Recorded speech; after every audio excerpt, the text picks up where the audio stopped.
Welcome everybody to the National Center for Pyramid Model Innovations webinar series. This webinar series is called Within the Framework. And so today we talk about something that has to do with the pyramid model framework, either within or about the frameworks. I'm super excited both to have you here as well as our panelists. I invited Anna Winokur and Aaron Sizemore to present, and they work within a project, and I'll tell you all about it, called the Program-Wide Positive Behavior Support Project that includes family childcare homes, and they have some wonderful things to share with us. I think this is particularly important because the national estimates of children in family childcare homes is 40% of the children birthed to age 6 are in family childcare homes, which means about 3 million children nationally. So it's an area where we definitely want to have an influence and where the pyramid model can be of great benefit. So here's what we're going to talk about. I want Anna and Aaron to tell us about their project, and then they're going to really unpack for us how do you do pyramid in a family childcare home? How's it the same, and what are some of the differences? How they measure the critical elements and how they use tools and monitor outcomes, including implementation fidelity. They'll talk about their implementation strategies and their coaching. So Anna, why don't you start and tell us about the program? Okay. All right. Before we get started, we do want to get a sense of how many folks who are here right now are currently supporting family childcare homes with implementing the pyramid model. So you'll see a poll that's just going to ask you either yes or no. And we're really big on sharing resources. So if you do have a resource that you would like to share on social media, if you could do a hashtag pyramid model, that way folks are able to find those later. We're always anxious to be able to share things and get to know what's going on out there. So we're going to get the results of the poll, and then we'll go on into talking more about what it looks like at a family childcare home. Okay, so we have about half and half, about 45% are, 55% are not. So hopefully everyone will walk away with some new ideas, and then hopefully folks who are implementing can share their ideas with us. Okay, so just a little bit about our project. We are based out of the University of South Florida, and we currently support 9 family childcare homes, and we are in 17 community childcare centers. And our process of recruitment is that we have interested family childcare homes do an application, and then we go out and do a site visit to talk a little bit more about what does the partnership mean, what is it that we can provide to them, what is it that we expect, and we hope to partner and to get out of with our family childcare homes. So we do have a designated USF trainer coach. Once they do apply and they are accepted, we have one person who is then dedicated to going out on a weekly basis at the beginning to make sure that the coaching happens and to also make sure that training happens. We do have community trainings, but what we found is that holding trainings that are specific to family childcare homes has been really effective. It's been a great way for other family childcare homes to partner, and they do start to really build that relationship and that network. And as Erin's going to talk about, one of the really big challenges is that if you're in a family childcare home, it's usually just you. So it's a really nice opportunity for them to get some real specific support. I wanted to just show you a map. You'll see we are in the Tampa Bay area, and you'll see the green dots are actually our community childcare, and our red dots are our family childcare homes. So while a couple are clustered near each other, we do have others that are much further away. So we're always trying to help them make those connections and to build those relationships with one another. We do ask our sites to complete a commitment form. So I just had mentioned that when we do the site visit, we go out and we say, this is what we can provide to you. And then we have them go through this checklist just to make sure that they understand what they're actually signing up for, and that they really have the time and the ability and capacity to partner with us. And I'll say we've been, and as you'll see from the examples, really fortunate in that all of our family childcare homes have done their end of the deal, and we have definitely made sure that we hold up our end as well. If you'd like to download this commitment, it is in the handouts pod, and it's in Word format, so you can go ahead and edit it however you see fit for your project or your programs. Okay. So we do use the critical elements, the benchmarks of quality for family child care homes, and that's also in the handout pod.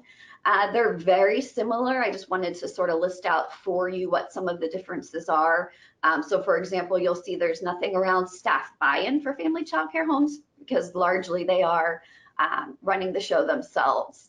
And there's just some really minor tweaks because of the fact that we would like to take into consideration the diverse needs of the family child care homes because they are serving so many different age children at one time. We do also have a leadership team. Lots of times that will be the USF, just the USF coach and the family child care home provider. But we do have meetings and agendas, just like we would do with a traditional implementation. Initially, USF, that coach would take the lead, but then we always are striving to build their capacity. So we start to slowly ask them to take over some of those responsibilities. But we take minutes, we share those minutes. We try to make that as much of a shared responsibility. When it comes to data, largely our USF person will be the person who prepares that and goes through that for the family child care home provider until they feel confident enough to start doing that on their own. And then again, too, we are the ones who would provide that targeted and individualized behavior support. So really more of facilitating what does that process look like? Really, and we'll talk more about this towards the end of this webinar, but they also look through their BIRs and the implementation plans to make sure that we're building that capacity. So if in the future they have those challenging behaviors, they're aware of what they should be doing. Okay, I just wanted to show you an example of what some leadership team agenda and meeting minutes might look like. So you'll notice it's really similar to what a community or a program-wide PBS site would be doing. You'll see there's still the time limits to try to keep folks on track. And a lot of times we talk about how that you might be the only adult that other adult that family child care home provider sees in that day. So it is nice to have those time limits. We want to be respectful of their time and of ours. And you'll see it really goes right through. We celebrate what's going well. We take a look at what the action plans are, what the needs of the children are, and then plan for the next meeting. Great. So Erin, you want to unpack for us some of the differences that you're seeing in practices? Absolutely. So looking at nurturing and responsive relationships to start out with, one of the key differences we see is that in a family child care home, the families see the same provider every day. Upon drop off, upon pickup, it's the same provider. High quality supportive environments. You know, the space can be a challenge. It can be very limited in a family child care home, so we have to get creative with how we position furniture and how we arrange different centers and areas of the family child care home. Also, routines are a little bit different, whereas in a center, everyone typically is doing the same routine at one time. In a family child care home, oftentimes there might be a couple of routines happening at the same time. For example, you know, if an infant needs their diaper changed, the provider is needing to change a diaper, yet some children are in centers, and she often multitasks by changing the diaper, talking with the baby, but then also chiming in on what the child is doing at centers. It's pretty amazing to see that happen. Also, a really key difference is the mixed age groups. They have anywhere from birth to 5 years old, the family child care homes that we support. So they have a variety of age groups. And so circle time centers and outside might look a little bit different because of the variety of ages within the family child care. And then with social emotional supports, it's really very special to see in a family childcare home because of those mixed ages. Those older children often model skills for the younger children. So that's a really unique quality about family childcare homes. And also, we have to sometimes look at how to make sure that a support is developmentally appropriate as far as spanning the age group. So it might look different for a 5-year-old than it would a 2-year-old if it's a similar support. That's terrific. So I know you've prepared a lot of samples for us from your childcare homes. I'm really excited about you sharing them with us. So with family involvement, it's unique because, again, the family and the family child care provider have a very special relationship because, again, they're the people that support each other, and they're the provider and the family see each other every day, again, upon drop off and pickup. So right from the very beginning, there's input to be gathered from the families when our project comes into play. We want to get the families involved just like we would at a center. I've seen different ways that the family child care homes reach the families. They might send home something like this that's displayed, or they might post it up with some chart paper and let the families just kind of, answer as they can upon drop off and pickup. So that's a really, I think, a unique aspect is that family involvement. And they're so involved with not only PBS, but all aspects of the family child care home operation. And especially when a child needs more support, those families are oftentimes very willing and able and give us a lot of great input and are very willing to try the strategies because they've been so well informed by the provider. So here's an example of what a feelings check-in might look like at a family child care home. You can see it looks similar to what we might see at a center, although a little smaller. Just because there's not as many children at this particular location. So, and oftentimes the furniture is used to put up items like this feelings check-in. So this is something that this particular family child care provider does upon drop off, and the family is involved. They know to walk in and check in with their child on how they're feeling and help them pick a feeling for the day. And then the provider also allows them to change the feelings accordingly throughout the day. She also has something, this particular provider has something I think that's unique. She uses photo books for the children instead of a family board, and you'll see a picture coming up of that, but she has books. Each child has a book, and within the book are photos of the family, photos of the child over time, even when they're babies, through the age they currently are at the time. And she has them accessible, so the children often will pull them down and just look through them. And she then engages them in talking about what they see happening in the photo book. And then they often trade with each other and look at each other's families. So it's just a really beautiful way to, again, see that family engagement happening, even when the family's not there. So Erin, did you check in? I think I see a picture of you in the feeling check-in. Yes, I am in that particular, I'm in the who's at home and school, and then the feelings check-in. And I know that's something that Anna's going to talk about with coaching, that, it is wonderful that I'm so included, but it can be a challenge at the same time because you can't be a fly on the wall. They know you're coming, they know you're there, and are often very excited to see me. So yes, you're right. There I am. And I often picked loved because I do feel very loved when I go there.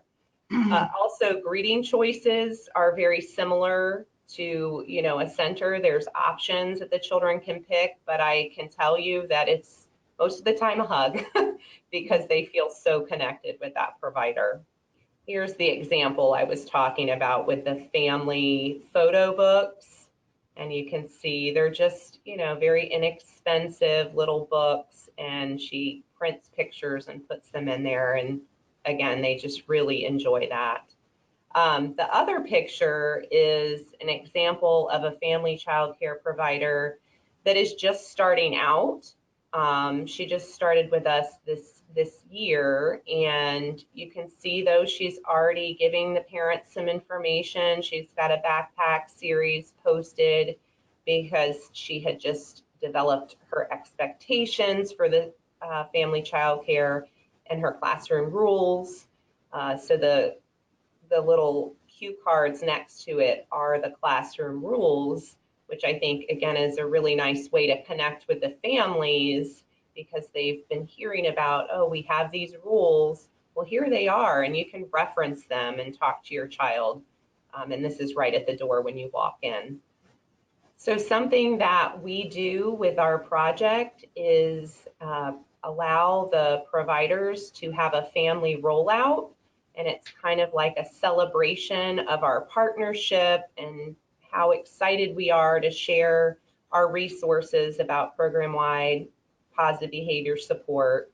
And so the family child care providers often come up with an idea of, an activity they might want to do with the families, something that's related to PBS. So oftentimes we might make a Tucker turtle, or might do a feelings cube, something very simple that the families can learn a little bit about and then be able to do with their child.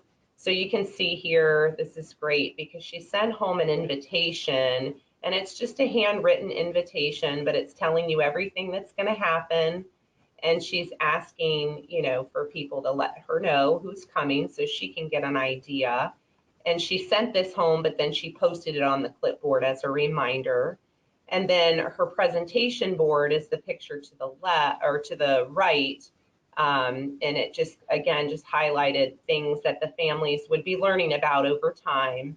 And then she also sent families home with some items and some more information. So they had a goodie bag that they could take home with them. And here's another family child care home that we support. Same kind of concept. She did a handwritten note and, encouraging families to come, and then also did a display of some items that she wanted the families to become familiar with. And here's an example of the activity that happened at this particular family child care at her rollout. She told them about the Tucker turtle technique, and then they all made a tucker out of some green construction paper and paint sticks and glue, I think. It's very simple. And you can see the provider there in the middle picture. She's a very integral part of just connecting with the families, telling them how to do the activity, and just encouraging them to be involved. It was very successful. So we're going to look at high quality supportive environments. And first of all, we're going to look at centers, because we know that's a very important part of the day in early childhood. We know children need time to play, and in centers, it is this, or excuse me, in family child care homes, it's the same idea. However, they can be limited sometimes with their space, so we have to get a little creative with how we set things up. And this is part of, coaching and helping them figure out how to make it more successful. But in this example, this provider and the coach decided to block off some areas with just some painter's tape, some colored painter's tape. And then the items that go with that center are within the block. And then you can see the center sign is there as well. And then also another picture of that. And then right next to it, you can see the circle time area, and she's using a lot of wall space to hang up things that she needs at the ready, her rules, the daily schedule, her expectations. So you can see it's a very creative use of space. Sometimes furniture might serve multiple purposes. So for example, the table that is used for maybe manipulatives of some kind might also be used to put some housekeeping items on if they want to role play at housekeeping. So they can oftentimes use that space for multiple functions. Also, there's a need to just make sure that we specify areas for children that are younger versus children that are older, because we want to make sure, number one, that they're safe, but also that they're interacting with appropriate developmental materials. So we sometimes will see some creative use of furniture to kind of block off an area. And then some family childcare home providers even use a baby gate to make sure that the infants or young toddlers are in an area that is safe and appropriate for their age. Center tags, I've seen different systems. They don't always have a center tag system because they are so small that they still have a variety of centers. There's not often that too many kids want to go to the same center, and it seems like the family child care provider is able to handle that pretty well. Although I have one provider that uses a choice board, so that's a really nice way for the children to know where they're going and what is open and what is closed. Again, the provider often multitasks, as I mentioned before. I've seen it really leaves me in awe sometimes of the amount of different things they're doing at one time and how well they do them. It's remarkable. So again, that example of changing a diaper and the child at block center and still being able to interact with that child and help solve a problem if necessary while changing the diaper. It's pretty remarkable. And here's another picture, just again with that creative use of space, using a rack for to have books on that the children can access for the older children, but that also families might be able to check out. So that's a really nice way to use your space well.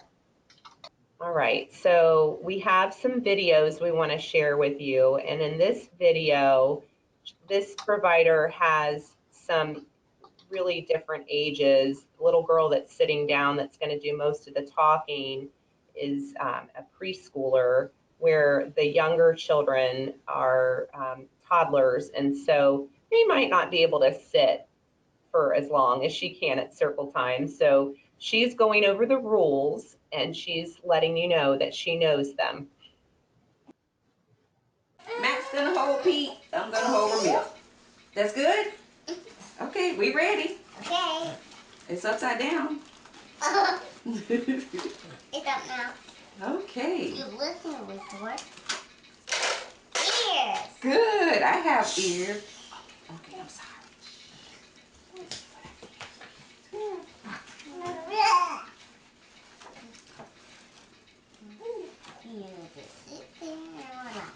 Am I sitting?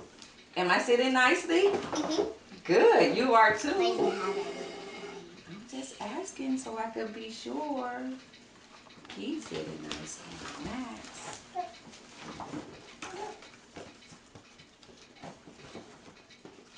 Let me help you. Okay.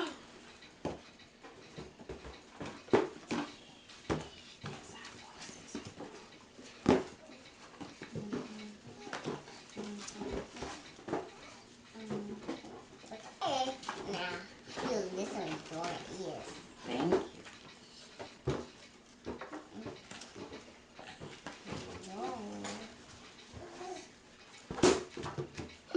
Now, close your eyes. Let me be in this.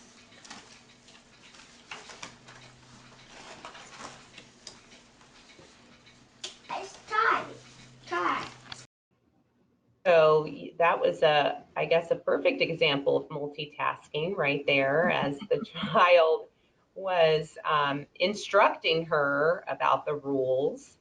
The other children were doing other things, getting a book, getting a balloon, and she just really did a beautiful job engaging with all of the children and meeting their needs. Okay, so when we think about the outside time during the day, this is a time that looks a little different, again, because it's in the provider's backyard. It's their home, and they have a variety of age-appropriate toys in different locations to meet all of the needs, again, for the variety of ages. It's very interesting to see, again, that multitasking going on with a child in an infant or a toddler swing, and then children that are climbing up the ladder to go down the slide. I think we have some pictures here too that illustrate this well. Something I know I've seen too is that the provider will set up a blanket for a baby that's not able to walk yet, and gives the baby some toys to interact with during the outside time, but then also encourages children to come, the other older children to come and try to talk and interact with the younger ones, which is really nice. I'm trying to show you some examples here of, there we go, of some of our providers, our family child care providers' backyard outside time. This buddy bench is just too cute for words. Hold up, let me try to go back. Sorry if I went too fast. The buddy bench, the same kind of idea, where a child can kind of go over there when they want to play with someone, or maybe because they just want to sit down next to a friend. This is an example, again, of that baby sitting on a blanket with some age-appropriate toys, but still being very active and involved during outside time. And again, this particular provider does a beautiful job of reminding the older kids to go and talk and sing maybe to the babies that are sitting there. Another example of this little guy, his job is to give everybody the 1-minute warning outside before they go in, and he's showing the baby too, just so she knows. This is pretty unique as well.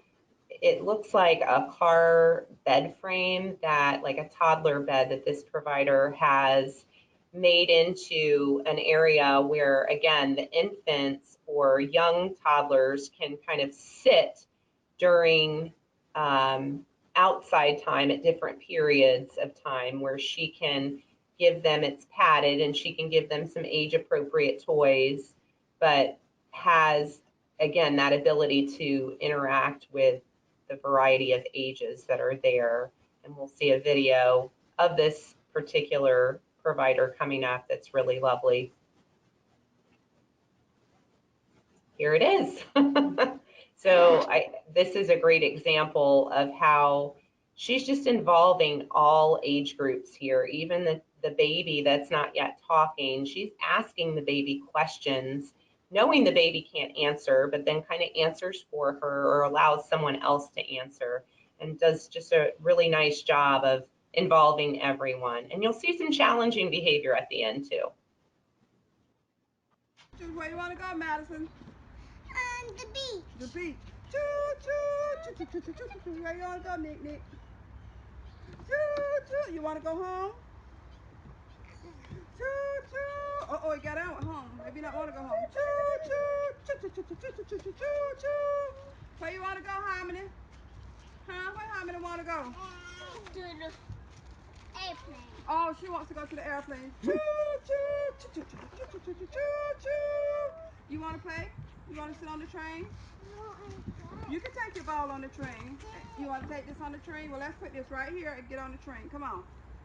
And the ball, the green ball going in the train. Choo, choo. Get in the train. Whoa, help me. Lorel, let's let's keep the green ball in there so it'll be safe, okay? That's Let's use kind words. No. Nice hands. Nice hands. Can you say nice hands? Madison, did that scare you? I'm scared. It's scared too because you say kind words to him. You're a big girl. You gotta say him kind words. Airplane in the sky? You see the airplane? Where? Oh, you're being nice and gentle. Do you like his hair? Let's say, I like your hair.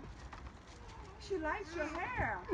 Oh, yeah, her hair is so beautiful. She has brown hair. Nick. So as you could see, a lot of wonderful things happening in that short clip, just talking about emotions, talking about expectations and what it looks like and modeling, lots of wonderful things happening. So moving on, we're going to look at rules and expectations. And we've really found that it looks very similar in a family child care home as it would in a center site. We see some of the same kinds of needs, some of the same kind of language. You can see the outside rules example. There's just the general rules of a particular family child care and some expectations. So they look very similar to what you would see at a center. Teaching them, again, might look similar as well. I love this video teaching about quiet and loud, but then also just to note this book was sent home with, or it was there for the younger children to handle because we made a book for the older children, but this one was more age appropriate. I'm going to talk about Quiet Loud by Leslie Patrice. Whispering is quiet. Screaming is loud. Crayons are quiet. Pots and pans are loud. Boom, bam. Okay, I have 2 bottles, and you guys are going to tell me which one is loud and which is quiet. I'm going to go this way. Okay, start with this one. I'm going to start with this one. You got to tell me. Shake it up and let me know if it's loud or quiet. Okay, let me see do it. Let's see what she gets if it's quiet. Is that quiet or loud? Quiet. It's Tanoka's turn to do it. It's loud. Is that quiet or loud, Tanoka?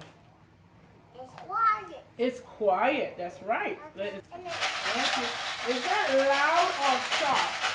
Loud. It is loud? Okay, it's Missy's turn.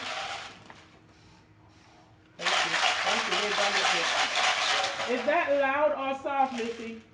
Loud. So we're going to go over to the board and we're going to... What is she doing? Painting. She is painting like you did yesterday. So when you paint, was it loud or was it quiet? Quiet. It was quiet, wasn't it? It was quiet. And this is, what did we say this was, Nori? A cake.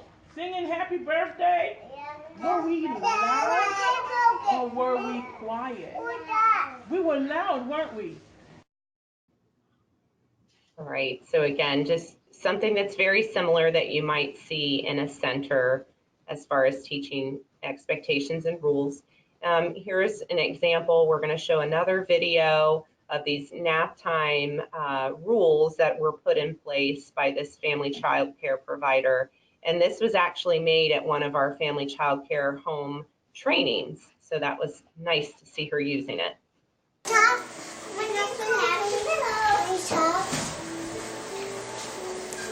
Addie, do you remember what to do for nap time? Papa, did you wipe your face? Let's get your face wiped off so you're ready for rest. Do you remember what to do at nap time, Addie? I know we've got baby's toys. Addie, where's your rules for rest time? Where's your rules for rest time? Can you see them on the wall? Where's Addie's rules? Yeah, let's go find them. Okay? Let's walk around. I don't want to step on your car. Ready?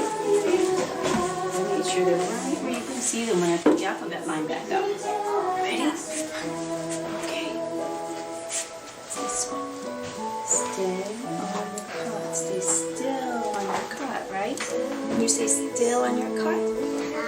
Yeah, stay still on cot. What about this one? This one. Shh, be quiet. Quiet. What's this one? Closing eyes. Be still on cot.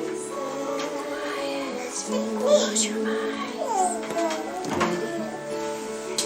Ready? All right, big girl. You ready? You You ready? Good job.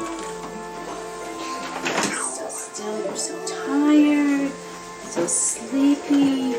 You still need an air purifier in here. Okay.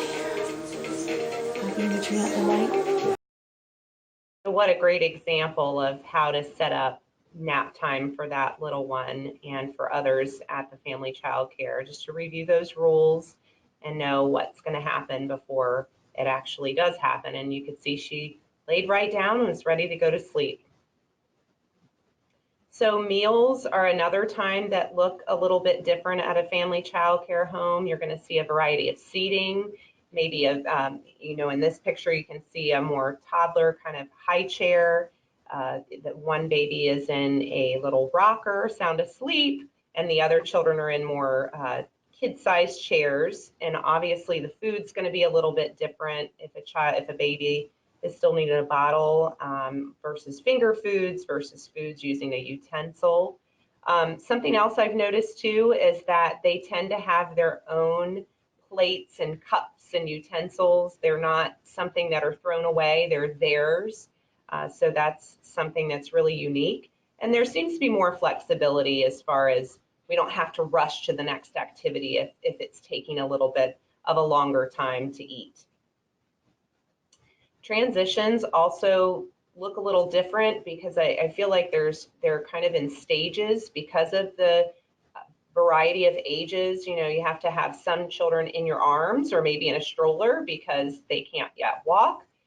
You might give older children something to do as far as getting a bag ready for outside.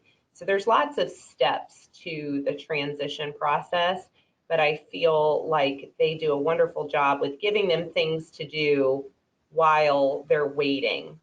And again, nap time, you'll see different ways that the children are napping, and as far as cots or pack and play, or maybe even a crib.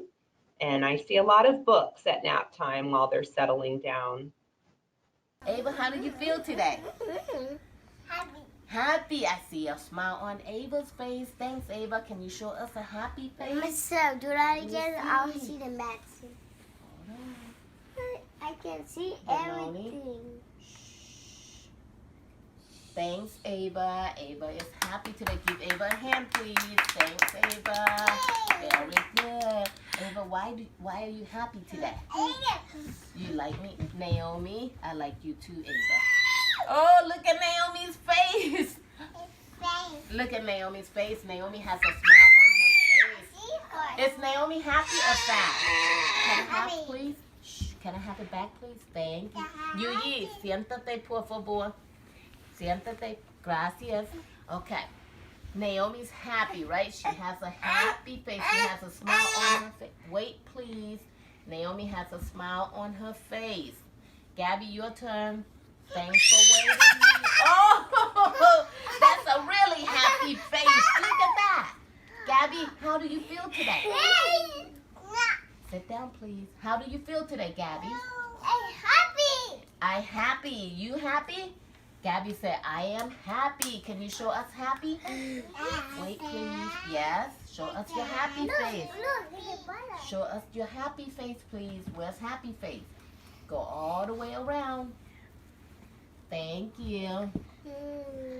Very good. Thank you. Right there. There. Happy face. Yeah. Okay. Keep Gabby. We did just see this video, but I just wanted to remark that, again, the older children and younger children helping each other is really such a built-in strategy at a family child care home that works really well. And it's very, very motivating for the younger ones and the older ones. Also, it lends itself to providing that positive descriptive feedback for the friendship behaviors that occur when there's that mentor and mentee kind of relationship happening. Strategies, again, look very similar to traditional classroom, as you saw her passing around the mirror, talking about feelings and checking in with their feelings.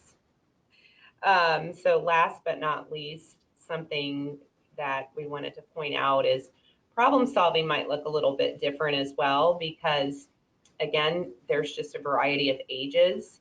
So what she's doing with this older child is she's talking about the problem solving steps that they had talked about at circle time, because a naturally occurring situation happened, which I think of in a home at a family childcare, there's lots of opportunity for that. You know, someone ringing the doorbell, the garbage truck going by, but this particular situation, the light bulb went out. And so she talked about, oh no, what can we do to solve this problem? And it was great because he went right over to the problem solving steps and talked about what they could do. This is so great, Erin. Thank you so much. So Anna, we're going to turn it over to you to talk about behavior, and then you should just roll right into coaching. There are great questions in the question pod. People were crazy. Love those video examples. So kudos to you, Erin, for your work and bringing that to us. So go ahead, Anna. So when we're talking about addressing challenging behavior in a family child care home, the process for getting assistance might look a little bit different than it would at a traditional center. So for example, when there is an instance of challenging behavior, that provider might just take some notes and then do the BIR later. They also might tend to do some interventions prior to really getting the process rolling, because they are the only person who might be in that home during the time of the challenging behavior. So there's even more of a need for them to focus on prevention. And from what we've seen in our family child care homes, they do such a great job of prevention that the amount of assistance that they've really needed from us has been fairly minimal. But if you wanted to take a look at that somewhat abbreviated behavior incident report, that link is in the PowerPoint for you. So when we're talking about a behavior flow chart, or we're talking about what that process for child support planning looks like, this is just one example of what we use on our project. We do use the SEAM, so that is included here. If you wanted to access that, that's the flow chart's also in your handouts pod, just to give you an idea of, comparing it to maybe what you're currently doing for traditional sites versus what you might do for a family child care home. So coaching is practice-based coaching. We do either teapots and tippy toes, or teapot or tippy toes, depending on the age of the children who are in that family child care home. And as part of our project, we do that every 6 months. And the coaching frequency might be increased or decreased depending on the need of that family child care home. But we still do action planning, and the next slide has an example for you. Oh, I thought we did. Maybe we still have it on that one. We did have an example for you of what those might look like, but the differences in coaching is that the provider is alone. So when we want to do some of that debriefing, or we want to do some of that reflection, have to get sort of creative of when is that going to happen. So maybe it's that the coach was there and later they talk about it on the phone during nap time, or they come back while the children are sleeping, where they might have observed or done coaching earlier in the morning. Sometimes it's that there isn't a time during that week. So the coach will just leave really detailed notes. In fact, Erin was just sharing with me that one of our family childcare homes loves that. That's the way they want to be coached, which just goes back to what we talk about with practice-based coaching. We want to really get an idea and input from the provider of how they'd like to see that done. It's definitely more difficult to blend in if it is one of those situations where you're used to being a fly on the wall and you're used to being able to sort of tuck yourself in the corner while you observe. It's a little more tricky in a family child care home. So that's why it's even more important to have those conversations with the provider of what's their level of comfort of how you'll coach versus what the setup in the home might be. So they do have a professional development plan. We go back to our action plan. It's a very collaborative approach. There's the focused observation and feedback, which is all exactly how we would do it in a community childcare setting. And we just try to emphasize that while there might be just one adult, there's going to be times where they might have a substitute or additional staff. So we're trying to figure out and help them figure out how are they going to ensure that whoever comes in to be a sub is familiar with what they're doing in terms of the pyramid model. Okay, so this is just an example of, this is the practice-based coaching action plan that we use across the board, no matter what the setting is. And then here's just an example of those notes. Again, too, you can feel free to download those if you'd like. They're not terribly different from what we use with any other classroom, but it's always nice to see an example of the kinds of feedback that coaches are giving. And then I really just want to emphasize to remember to celebrate those successes. You might be one of the only people who are coming in and so providing this kind of support. So it's really important for them to know that they need to celebrate this too. So this is an infographic for one of the providers that you actually saw quite frequently through this webinar, but you can get those at challengingbehavior.org and really make sure, I think they appreciate this so much, just like all of us do, but even more so, they would love to know that they are doing such a terrific job. Wow, you sped through that. I knew you were running out. That's great. And so we're alleviating the anxiety that we're going to be able to get to this. I do want to pitch your website. So you do have a website with a lot of things posted and a great YouTube channel with even more videos. So people should check that out. There's also, people are saying, do we have a webinar yet on practice-based coaching for family childcare homes? So I think you guys are on the hook for doing that for folks. So there's a cluster of questions around kind of the logistics, and I'll pitch them to both of you and either one of you can answer. So one is, when you bring on a family childcare home to provide them with consultation and support, how long are you engaged with them? So how much time are they getting TA from you? I can answer that. So it's definitely, in thinking about the way our project is, we will support them from that initial implementation through full implementation through sustainability. So for example, Michelle, who we just referenced, she was getting supports weekly for about 2 years.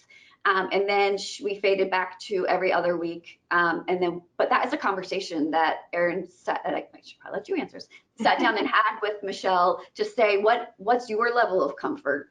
Do you feel like you can do this? We are confident you can continue to do this work without me coming every week. What's your level? Did you want to add to that? Erin? No, I think exactly what you're saying. It's that conversation to have, and it really just depends on the provider and their level of comfort and their implementation and how much support they need. Yeah, because we do have some other family childcare homes who've been engaged with the project as long as the same amount of time, who still need that weekly visit, and some who actually just need monthly. So it really depends. Mm-hmm. Great. All right. And then another question I think is an interesting one. I know you'll have an answer to that. Do these family childcare homes see each other as competitors, or are you able to really bring them together as a community of practice? Want me to answer that, Anna? Okay. No, I think they are 100% supportive of each other.